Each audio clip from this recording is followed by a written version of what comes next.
I'm Sofi, and I'm currently at Kechara Forest Retreat, Bentong, Malaysia. Today I'll be sharing on Refuge Vow, which is sexual misconduct. And sexual misconduct, as defined by Buddha's own words, one conducts oneself wrongly in matter of sex. One has intercourse with those under the protection of father, mother, brother, sister, relatives, or clan, or of their religious community, or with those promised to someone else, protected by law, or even those betrothed with a garland. Sexual misconduct, or a form of wrong sensual indulgence, is a karmically harmful behavior. It is an indulgence that will reinforce all our desires, leading to attachments that will prevent us from freedom from an uncontrolled rebirth. So refrain from sexual misconduct. It's one of our basic refuge vows. Again, I noticed, as yesterday, the word is refrain here. It is not a straight out, no sex. Buddha did not teach us that one has to abstain from sex, nor did Buddha proclaim that one should engage in sex only in the context of marriage. In other words, consenting individuals not under the protection of others, meaning not attached, are free to engage in and enjoy sex. What is important is that the engagement of sex does not cause any harm to themselves or to others. In other words, sexual misconduct means engaging in sex with a non-consenting individual, as in rape, coercion, or fraud, or consensual sex with anyone who is under guardianship. It means any dependent supported by parents, guardians, the community, state, or a spouse or fiancé.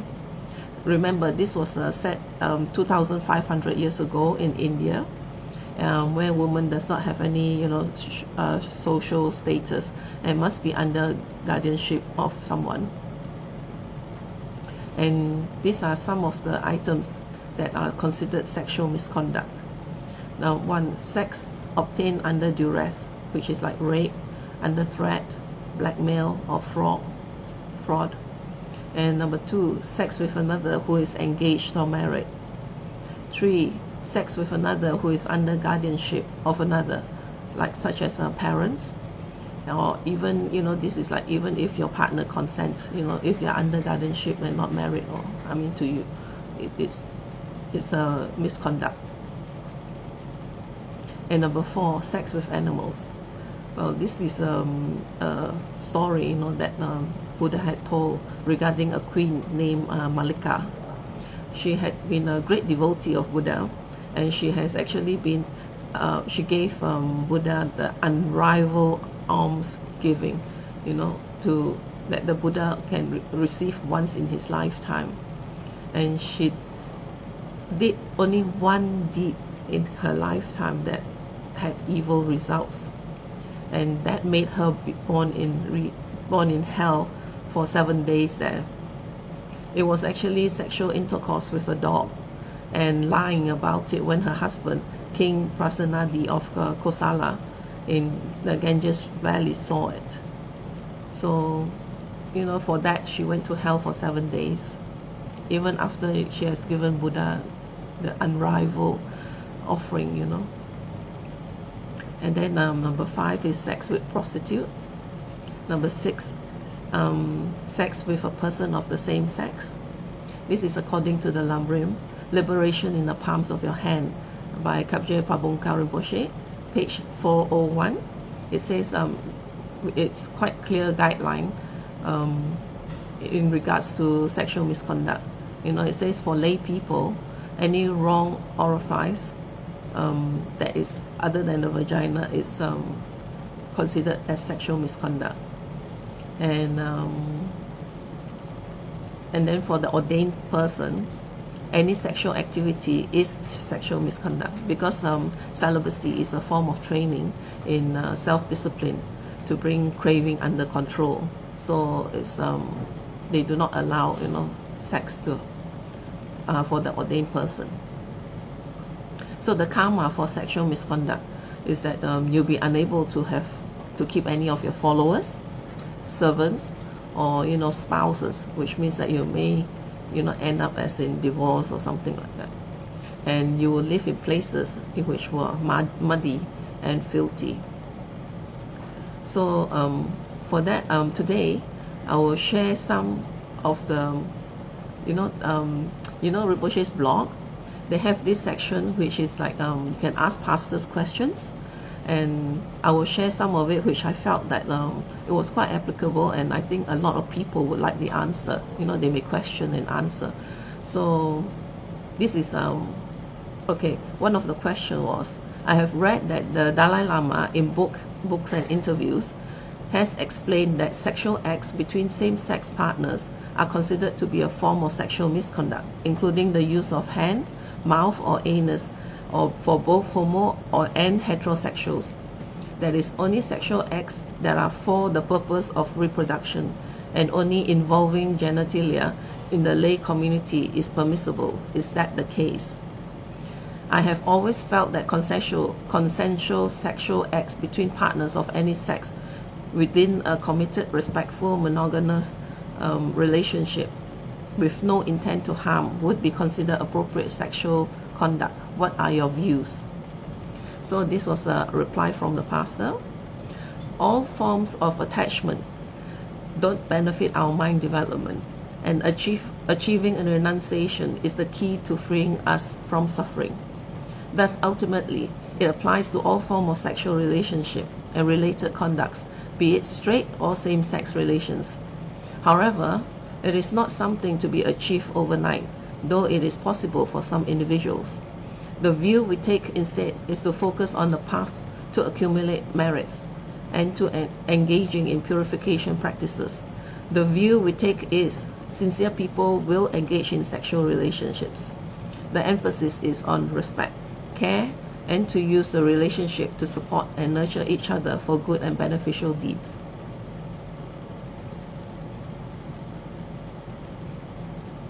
Okay, another question.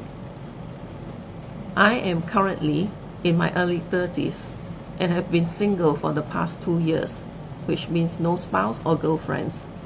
During this time, my unmet sexual desires have become stronger, and I have contemplated finding sexual workers to satisfy them.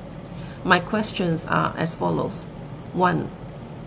Is the act of sex with a prostitute considered as a sexual misconduct, even if one is single, as in my case? If yes, why is this so? 2.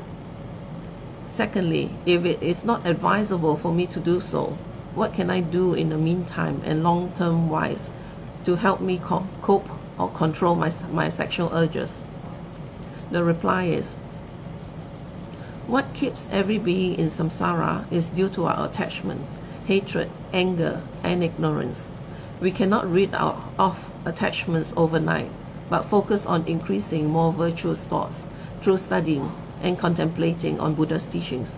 Engage and use our energy towards beneficial works, instead of allowing our attachments to get in the way of achieving our goals. If we only live our lives enslaved and driven by sexual urges, then what difference are we from animals?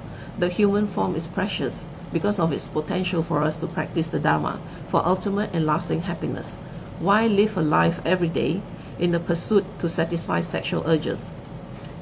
And there was a suggestion, medical help may be an option if sexual urges are uncontrollable. And the third question, I took the 5 precepts on Sagadawa, and in those vows was no sexual misconduct. Is it sexual misconduct to masturbate, cause as a 19-year-old boy it's quite difficult? The reply, according to strict interpretation, I believe it is a sexual misconduct, definitely for ordained monks and or nuns. However, at the level of taking it as a lay person, as a precept for now, it need not be interpreted to its fullest extent, but understood to mean not to commit adultery, etc. It is not so much the physical act, but that such indulgence for sense pleasures leads to attachment. It is also a sign of weak mind, which will have zero tolerance for taking on challenges and sacrifices where one walks the spiritual path. When you apportion more time to study Dharma or engage in Buddhist practices, you will find you can reduce your habits gradually, as there are more purpose and meaning in this spiritual practice and goals than chasing after worldly pleasures. Okay, this is the fourth question and the last question that I will share with you. I would like to ask a question which is more of an issue I've been facing in my life. I'm sure it's a question a lot of people may have, and I hope you can help me and many others by answering this. For the past many years since I've hit puberty, I haven't been able to find a relationship or have sex with a woman. It is very weird to me simply because I do not seem to have any qualities in me which would normally be considered as unattractive. This is both as far as personality and looks are concerned. I'm almost 26 years old now, and it's been shameful for me to even say this, but the fact is I'm a virgin. I've been struggling with this for a very long time now, and it has affected a lot of things in my life, including my Dharma practices. I'm a very passionate Dharma practitioner and a creative person, but I'm unable to express myself fully due to being so much repressed. I would like to know a few things and gain some insight into my problems. 1. Is my lack or no success in finding a relationship due to a bad karma in the past life? I mean, is there a possibility of sexual misconduct in the past life, due to which I am suffering so much? 2. Is there a way for me to cut or destroy the negative karma? 3. Also, how can I carry the mindset of benefiting all sentient beings when there's a desire in me which is almost uncontrollable? For example, say I have sex with a woman in future.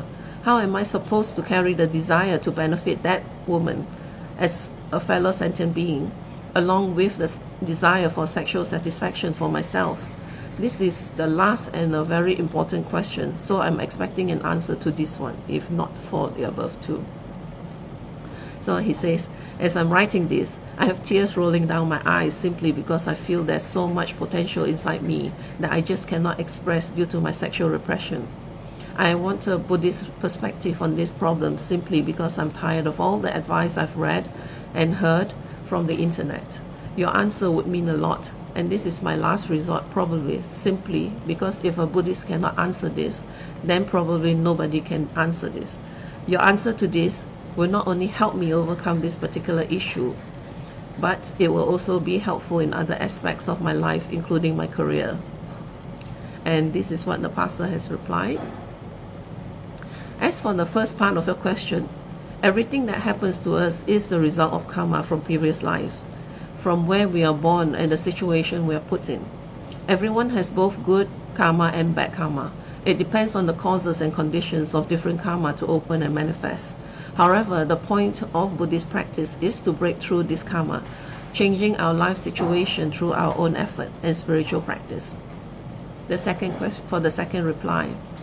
Yes, there are many ways to cut and destroy negative karma. This includes what are called purification practices, which basically purify negative karma and cut them off in a controlled manner. Most Buddhist practice, both deity practices and transformational practices such as lojong or mind training, necessarily involve the purification of negative karma and accumulation of merit necessary for our spiritual journey towards enlightenment. And for the third and most important part of your question, you seem to know the answer already. The desire for a partner is exactly that, a desire. From a Buddhist perspective, desire is based on the ego. If we want to benefit all sentient beings, then we have to lessen the ego, as it stops us from equalizing all beings so that we can benefit them. But please remember, we have to start off slowly to benefit others. It is a very gradual process, and we need to train ourselves steadily, but surely that takes time. It is something we work on slowly. It cannot be achieved instantly. I'm very sorry to hear that this has affected you in your life so much, may I suggest that you engage strongly in the practice of Guru Yoga of Lama Tsongkhapa. This practice is very well known for calming the mind troubled by very heavy emotional turmoil. This will help you tremendously. Please do not hesitate to ask more questions if you need more information. So as you see, our pastors gives very good replies.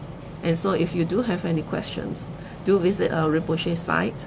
It's on the right side of the bar, and you see there's ask questions and ask the pastor a question. So you can do that, and they will give you, very, very good, helpful reply that will help you in your spiritual practice.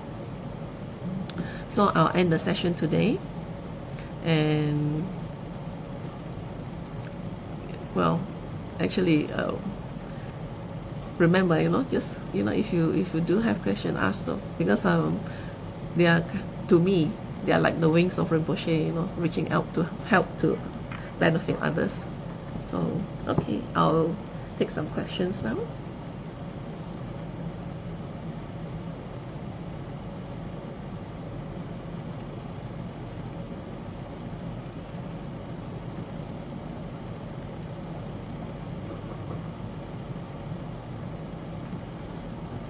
Okay, question from Joy.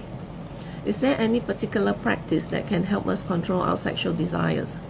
Well, the answer was there with the pastors there. So you can just practice, Lama Tsongkhapa, the Guru Yoga, because it will help you to, calm down and contain your desires. So there you go. And from Pastor Adeline, is premarital sexual conduct considered a misconduct? As long as there is no harm that will be caused, by the sexual activity towards yourselves, the both of you, or to any other person, so then it won't be considered as a sexual misconduct.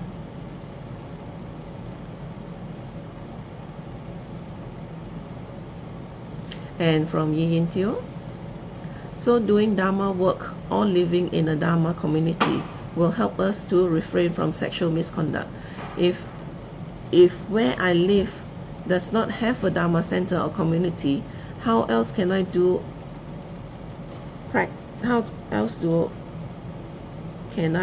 to practice Dharma so I don't commit sexual misconduct? Well, sorry to say, if you're living within a Dharma community, and if you do not refrain or have a strong motivation towards your Dharma practice, sexual misconduct could still happen. So whether you're at the Dharma center or you're at home or wherever, you still need to practice the Dharma and have that motivation to understand the harm that it will cause, if you do carry out something that is under the sexual misconduct.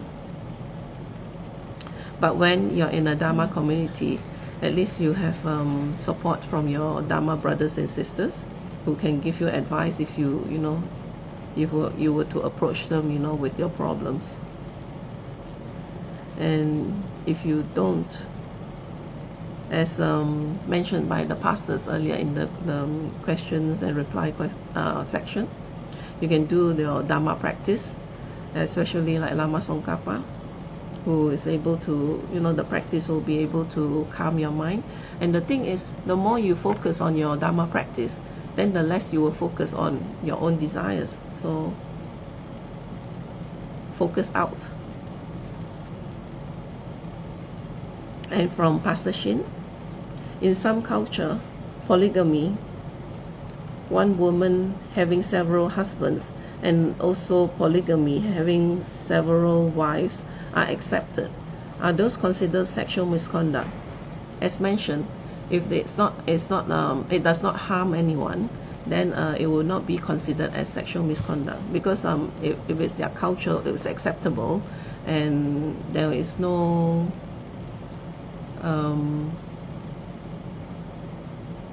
as in no harm arising from it, then it won't be considered as sexual misconduct. But I will find out more, and I'll answer it. I'll give you the correct answer.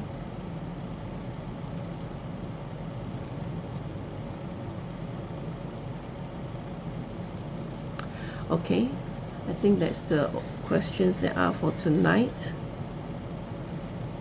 And so for that, I'll end the session today with a completion dedication. Thank you.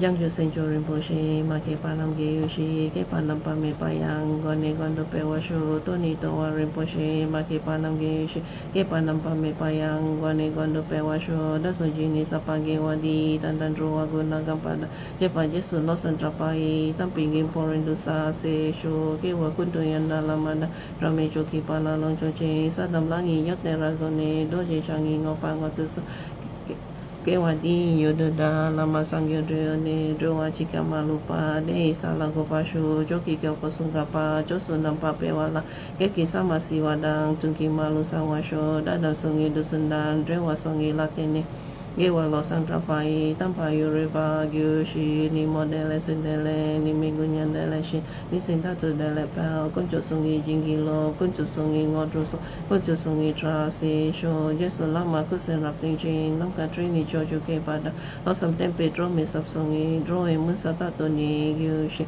gawe rawe ko e shingam dem pendan dewa malu goe ne cheren se on ten sing ya soi shape shi de badu den gyushi Tom pe ngodru malupa den de dala sel du so ko dan den pa long chot nam ke pa so shik shuk ten sel.